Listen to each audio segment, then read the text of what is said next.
In this video, we'll learn how to review the stored data. Let's get started. Once the data has been downloaded to a USB drive from your device, insert the USB drive into the computer. If you have a Windows computer, a dialog box will appear after inserting the USB drive. Click the Open Folder to View Files option and you'll see the file. If you have an Apple computer, a hard drive image will appear on your desktop after inserting the USB drive.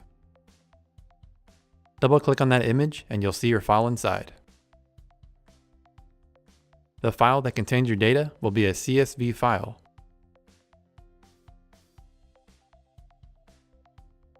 The first 7 digits of the file name is the unique device ID number.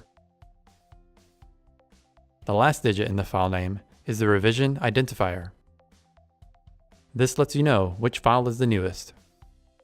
The letter A will always be the first revision. As you download more data from the same device, new files will end in the letter B, letter C, and so on. Once you're ready to open the file, double-click your file to open it. Microsoft Excel or a similar program on your machine will open the file. Once the file is open, it will contain the unique device ID number, the most recent 30 alarm events, and the stored observations with date and time stamps.